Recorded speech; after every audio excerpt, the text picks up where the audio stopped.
Hola, ¿qué tal? Quiero agradecer al Colegio de Ginecólogos del Hospital Español por invitarme el día de hoy a estar aquí con ustedes. Vamos a hablar de colestasis intrahepática del embarazo. Esta es una patología, si bien poco frecuente, es una patología de la cual creo que no tenemos tanto conocimiento ni tenemos tan claro el conocimiento que existe. Y aunque es poco frecuente, fíjense cómo el porcentaje va de 0.32 hasta un 5.6%, es una patología cuyos desenlaces perinatales adversos son trágicos. Por lo que, aunque a lo mejor no nos vamos a encontrar mucho con ella, tenemos que conocerla y tenemos que saber qué vamos a hacer ante un diagnóstico de colestasis. Como ya sabemos, los síntomas principales son prurito, y este prurito es muy específico porque es de predominios en plantas y palmas. La etiología de esta patología sigue siendo desconocida, y esta es la base de por qué no entendemos cómo ni por qué se desencadenan los desenlaces perinatales adversos, principalmente asociados al feto. Tampoco sabemos al 100% cuál es el tratamiento eficaz de la colestasis.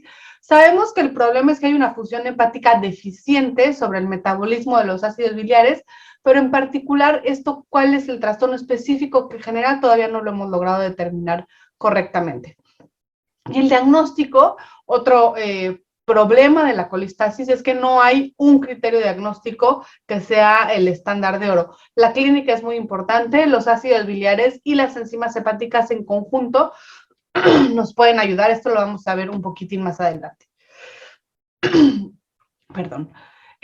Como ya sabemos, la tasa de recurrencias de colestasis en embarazos posteriores es muy alta, alrededor como de un 60 hasta un 70%. Y los desenlaces perinatales adversos más asociados a esta patología es parto pretérmino. Siempre pensamos en óbito cuando pensamos en desenlace, en colestasis, pero el parto pretérmino está en primer lugar. Ahora vamos a ver si es parto pretérmino espontáneo o iatrogénico, pero es lo más frecuentemente asociado. Líquido meconial, asfixia perinatal, ingresos a terapia intensiva neonatal y hemorragia obstétrica. Y vamos a empezar por tratar de ver cuáles son las pacientes que podrían presentar esta patología. Se ha visto una importancia de asociación a la etnia, y también ha estado asociado a historias familiares de colestasis intrahepática, la mamá, la tía, la hermana. Por eso aquí surge nuevamente la importancia de la historia clínica. Pacientes con antecedente de hepatitis C, pacientes con antecedente de colestasis en el embarazo anterior, ya veíamos que tienen un riesgo de volver a presentar de un 60%.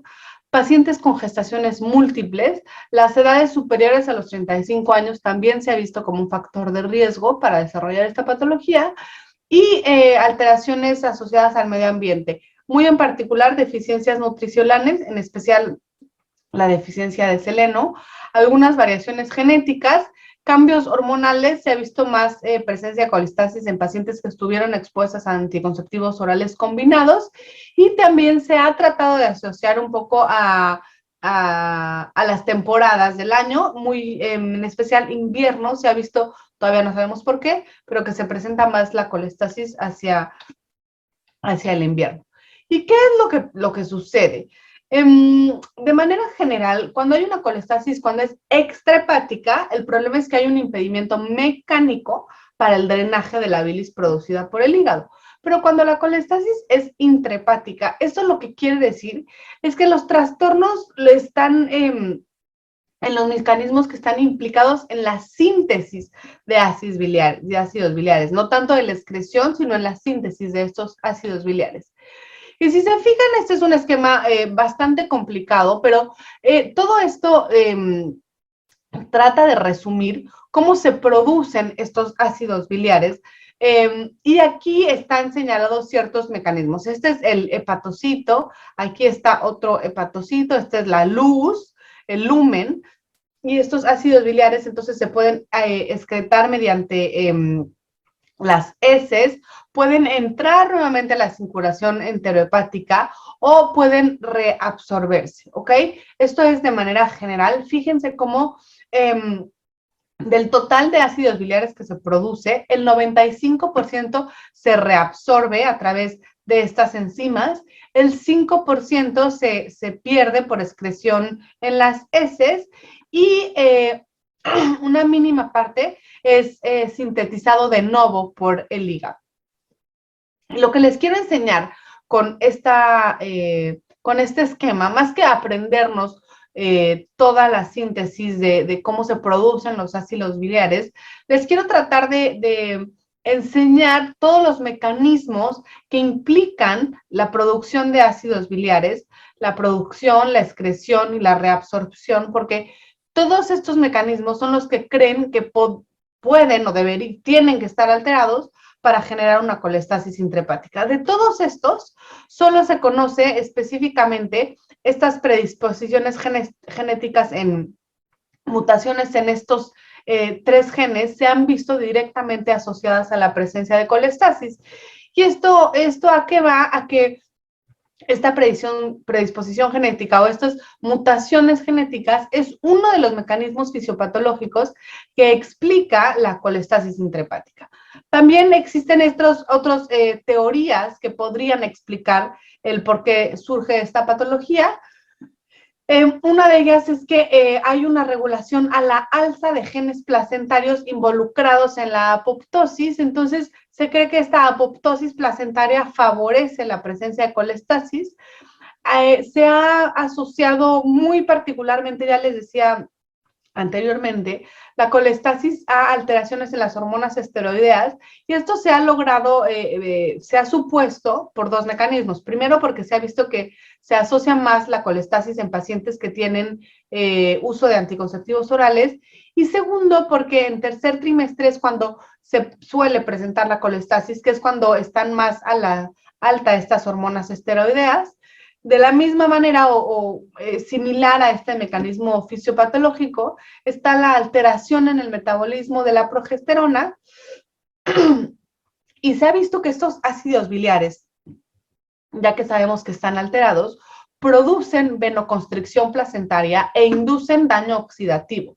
Entonces, estos son los mecanismos por los cuales se cree que podría estar explicado el parto pretérmino espontáneo asociado a colestasis por esta venoconstricción placentaria y un daño oxidativo. Y por último, también estos ácidos biliares producen daño por hipoxia aguda. Y este es el mecanismo que explica la presencia de óbitos en estas pacientes. ¿Por qué? Porque sabemos que la placenta es muy vulnerable a hipoxia aguda. Recordemos que los fetos y la placenta tienen varios mecanismos fisiológicos que los protegen contra la hipoxia, pero muy en especial la hipoxia crónica. Un claro ejemplo de esto son los fetos con restricción del crecimiento temprano, que llevan mucho tiempo en hipoxia y que han logrado echar a andar todos estos mecanismos de protección. A diferencia, por ejemplo, de los fetos con restricción tardía, que es una hipoxia, digamos, reciente y que no han logrado adaptarse a esta hipoxia y por eso estos fetos son los que tienen peor desenlace perinatal. Lo mismo sucede con la colestasis. Son placentas y fetos que sufren hipoxia aguda que no les han dado chance de adaptarse y entonces esto se traduce en óbitos. El diagnóstico de esta patología es algo relativamente controversial porque les decía al principio, no hay un estándar de oro que nos diga con esto vas a estar seguro que tu paciente tiene colestasis. Entonces lo que se ha tratado es que se ha echado a andar de todos los síntomas y signos que da esta patología, acompañado con varios estudios, modificaciones, cambios, alteraciones en los laboratorios, y con un poquito de todo logramos sospechar altamente que la paciente tiene colestasis. Entonces, el primer síntoma es prurito. Y este prurito es muy particular porque ya les decía, suele ser en manos y plantas.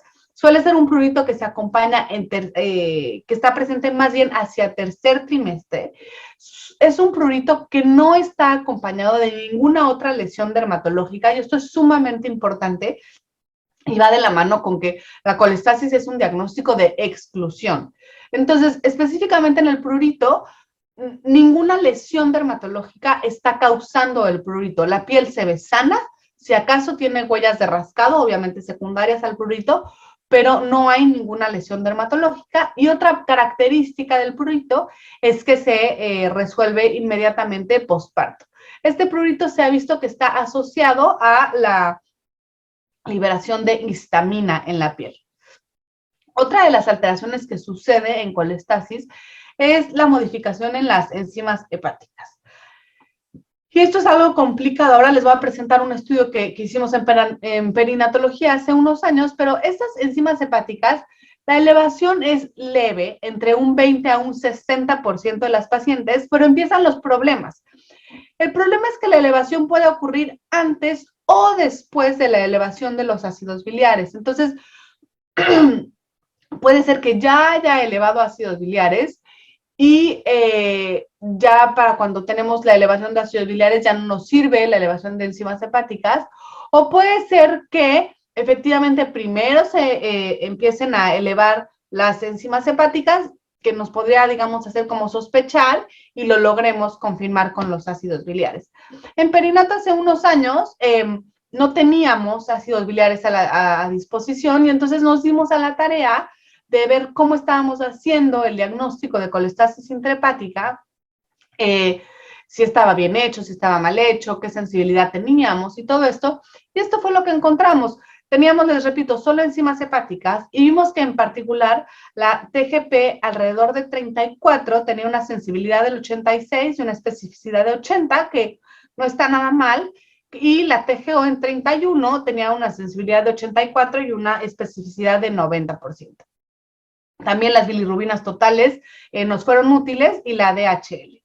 Esto que les quiero tratar de transmitir con esto. Y lo vamos a ver, que los ácidos biliares son muy importantes, pero uno, que no los tenemos disponibles en todos lados. Dos, que las enzimas hepáticas pueden ser útiles para por lo menos hacernos sospechar de la patología, pero que desafortunadamente no tenemos un punto de corte todavía que podamos decir a partir de 34 sospechas, a partir de 30 no sospechas. Entonces esta es una deficiencia que tienen las enzimas hepáticas, pero que sí es lo único que tenemos y que si lo interpretamos con precaución puede ser un dato bastante útil.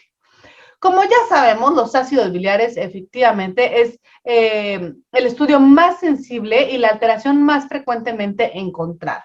¿Y qué ácidos biliares? Los ácidos biliares totales. Depende de qué laboratorio los pidamos. Hay incluso laboratorios que no están acostumbrados, entonces tenemos que especificar qué estudio queremos. Podemos literal poner cuantificación de ácidos biliares totales, o ya si queremos ser más específicos, podemos pedir índices de ácido cólico que no deoxicólico o de glicina taurina. Y también el punto de corte se ha establecido alrededor de 10, superior o igual a 10. Aquí tampoco está muy claro este punto de corte, de tal manera que si tenemos un poco menos no quiere decir que no haya una alteración, porque los niveles normales no excluyen el diagnóstico de colestasis. Entonces, ven lo que les decía al principio, no está claro cómo vamos a hacer el diagnóstico. Otro problema que tienen los ácidos biliares es que la elevación puede ser antes o después de los síntomas. Entonces puede ser que la paciente ya haya llegado al consultorio a las 34 semanas con prurito y entonces pidamos ácidos biliares y ya estén alterados, porque no los podríamos pedir antes, pero no sabemos en qué momento se van a elevar. Otra utilidad que nos han demostrado los ácidos biliares es que nos ayudan a clasificar a la colestasis en severidad. Se cree que por arriba de 40 podríamos estar hablando de una colestasis intrahepática severa, ¿no? Y les decía, los niveles normales no excluyen el diagnóstico de colestasis, porque puede ser que estén normales porque se están tomando demasiado temprano, ¿no? Antes de la aparición de los síntomas. Porque además el rango de normalidad de ácidos biliares se sobrepone a el rango patológico para hacer diagnóstico de colestasis intrahepática. Entonces, es difícil tener este punto de corte. Otros laboratorios que pueden ayudar a orientarnos es más complemento del perfil de las pruebas de función hepática, colesterol por arriba de 300, triglicéridos, un tiempo de protrombina disminuido, de tal manera que para hacer un diagnóstico de colestasis tenemos que echar a andar todos los mecanismos que tenemos. Número uno, nos tiene que quedar muy claro que es un diagnóstico de exclusión. ¿Y qué quiere decir? ¿Cuál es la manera de interpretar esto? Leer entre líneas. ¿Qué quiere decir? Que todo lo demás ya se descartó. Ya se descartó una patología dermatológica que esté causando prurito. Ya se causó una patología hepática que esté causando alteraciones de las pruebas de función hepática. ¿Y cómo se descartan estas patologías hepáticas? Con un ultrasonido. Necesitamos un ultrasonido de hígado y vías biliares normales para ver que no hay una patología intrínseca del hígado. Y ya que tenemos esto y que podemos pensar en un diagnóstico de exclusión, entonces sí podemos echar a andar de los ácidos biliares por arriba de 10, podemos echar a andar de la clínica del prurito que les decía que es muy significativa, y entonces sí podemos interpretar la alteración de las PFHs como que probablemente sea por causa de la colestasis y no de algún otro problema intrahepático. ¿Y cuál es la importancia de la colestasis? Les decía, sobre todo el desenlace perinatal adverso al que se ha asociado. En primer lugar está el parto pretérmino. ¿Y qué sucede? Es que estos ácidos biliares que están aumentados aumentan la sensibilidad y la expresión de los receptores de oxitocina, de tal manera que se empiezan a mostrar o a expresar más tempranamente estos receptores de oxitocina, y además de que se expresan más tempranamente, son mucho más sensibles. Entonces, con pequeñas cantidades de oxitocina que se estén liberando, el cuerpo lo interpreta en una mayor magnitud y desencadena contracciones. Y otra cosa muy importante es que el 17% de los partos pretérminos en colestasis son iatrogénicos. Y de esto vamos a hablar más adelante, pero esto se debe a que por el miedo al óbito se interrumpen de manera temprana los embarazos, pensando en el beneficio de evitar un óbito sin pensar en las consecuencias que tiene un nacimiento pretérmino. Recordemos que los nacimientos pretérminos, incluso los nacimientos pretérminos tardíos, tienen consecuencias. Tienen una alta morbimortalidad y no es algo que tengamos que asumir como si no pasara nada. Otro desenlace perinatal es el meconio, el cual está presente en 20% de las pacientes con colestasis. Y esto se explica porque hay aumento en la motilidad intestinal secundario a la elevación de ácidos biliares. Estos ácidos biliares generan hiperperistaltismo y esto se traduce en la presencia de meconio. Si ya nos vamos un poco más estrictos a la estadística, nos podemos ver que el riesgo relativo de presentar meconio por la simple colestasis es de 1.15. Esto quiere decir que en realidad no aumenta tan significativamente la presencia de meconio. Otro de los desenlaces perinatales es la muerte fetal, y esto se da porque hay arritmias y alteraciones en la contractilidad cardíaca.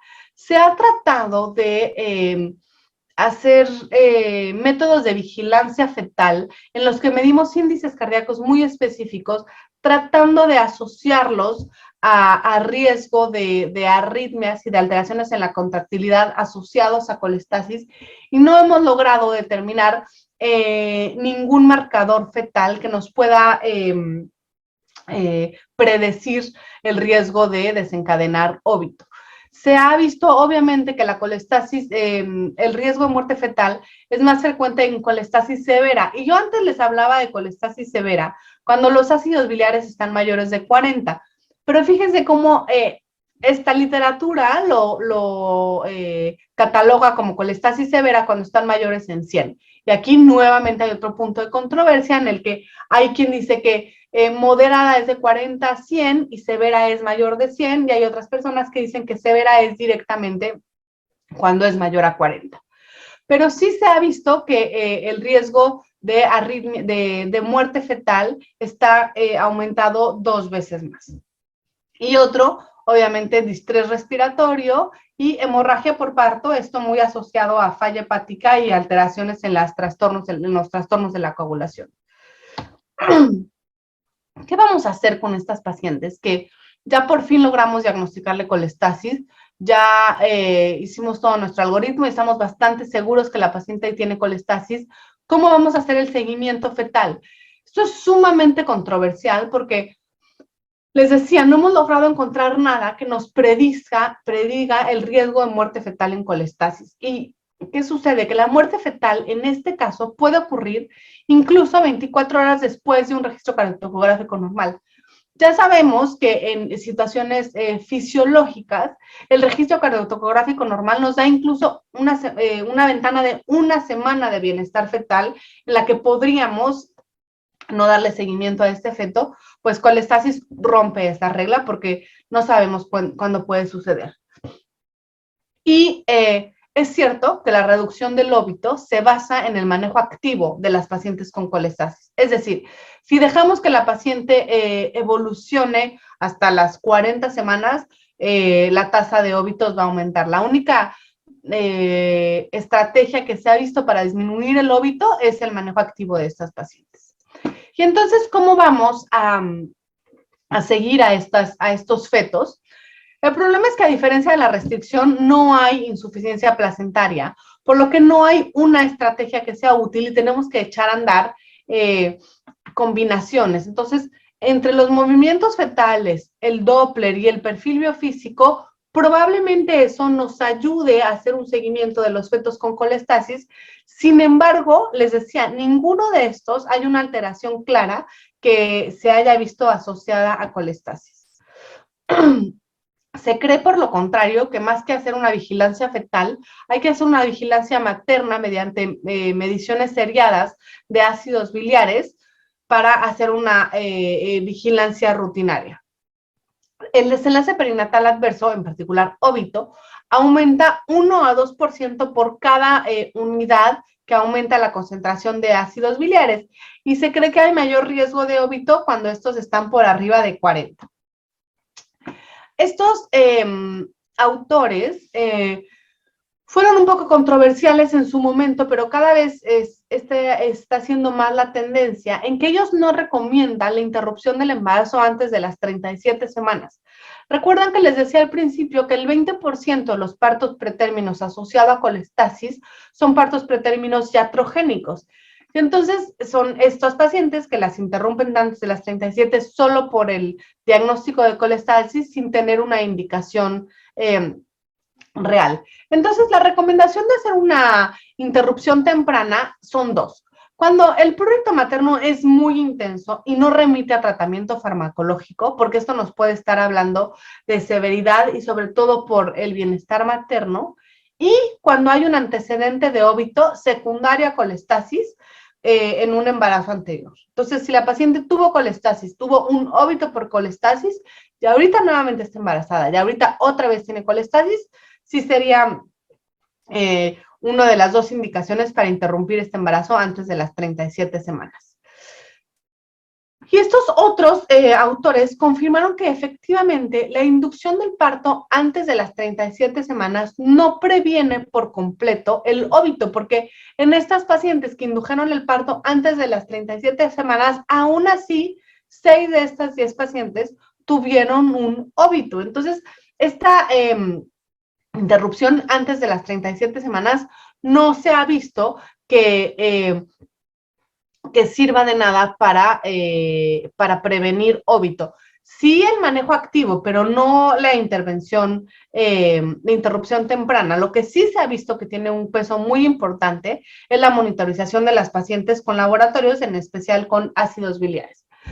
Y estas son las 2 tendencias, y este me parece que es el punto de controversia más importante de la colestasis, el momento de la interrupción. El Royal College en Inglaterra no recomienda la interrupción antes de las 37 semanas, a diferencia del American College, que sí recomienda el manejo activo de estas pacientes, ¿no?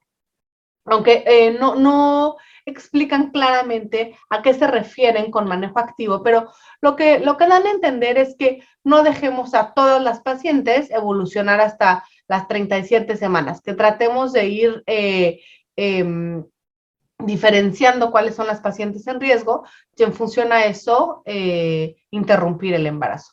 Les decía que la diferencia de óbitos no se ha visto que sea significativa entre pacientes sanas y pacientes con colestasis. Esto es algo muy importante y esto es como un mito que se ha creado alrededor del óbito y la verdad es que se han hecho muchos estudios aleatorizados y no se ha visto una diferencia significativamente estadística en estos pacientes con óbito. Respecto al tratamiento, aquí hay otro punto controversial importante. Cochrane hizo una revisión en el 2013 y esta es la revisión más reciente en la que se ponen a comparar el uso de placebo en comparación con el uso de ácido uso desoxicólico para las pacientes con colestasis intrahepática. Y fíjense cómo aquí está. Entonces, lo que estamos midiendo en esta primera línea es el prurito. El prurito en comparación placebo, tratamiento farmacológico y el riesgo relativo. Aquí no se vio en el prurito que haya una mejoría del prurito y la recomendación en este caso es una recomendación moderada.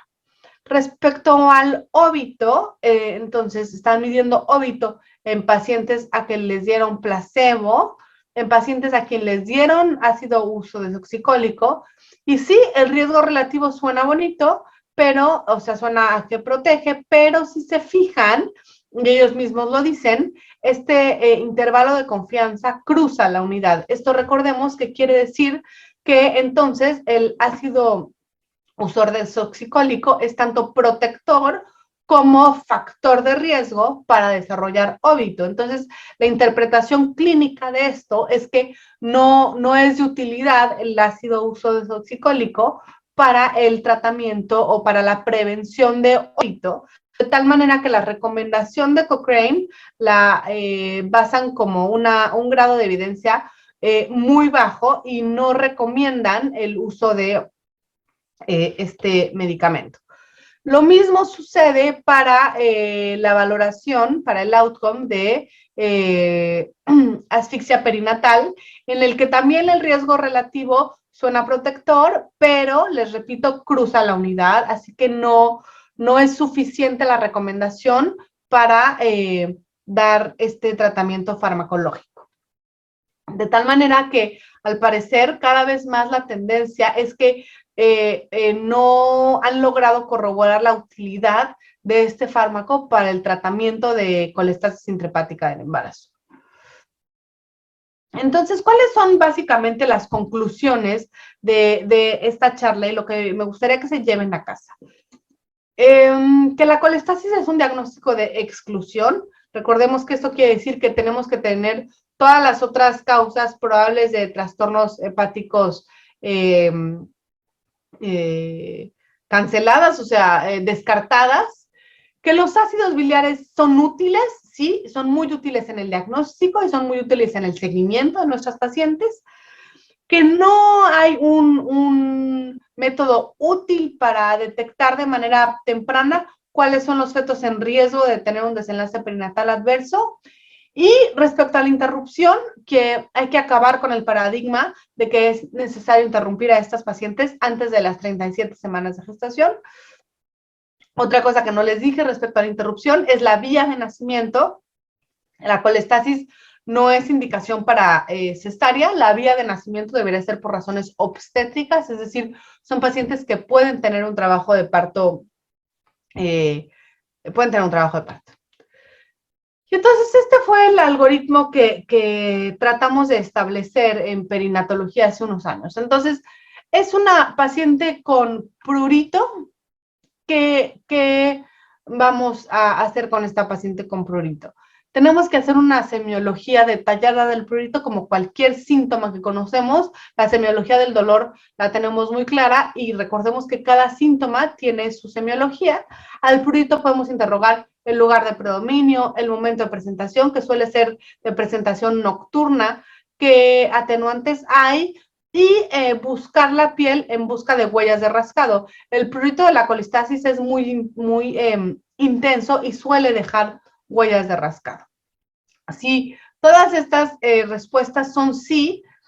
Se sugería iniciar tratamiento con 250 miligramos cada 8 horas. Esto, con esta última revisión Cochrane, está un poco en tela de juicio. Lo que sí es pedir laboratorios, las pruebas de función hepáticas completas y ácidos biliares. Descartamos otra patología hepática pidiendo ultrasonido, perfil de hepatitis, TORCH, y hacer una interconsulta a dermatología para que los ojos expertos revisen esa piel a ver si ven alguna lesión que se nos haya podido pasar por alto. Si estos laboratorios son normales, nos podemos quedar tranquilos de que probablemente no sea colestasis, pero si son anormales y el prurito persiste, entonces es una paciente que tenemos que estarle haciendo un seguimiento cada una o incluso cada 2 semanas para ver si esta colestasis va progresando y se va haciendo más severa. Y respecto a la interrupción, si estamos por arriba de las 37 semanas, se sugiere que sea un parto espontáneo. Y si estamos por debajo de las 37 semanas, nosotros tratamos de ser un poco más específicos con esta recomendación del American College de a qué se refiere con este manejo activo.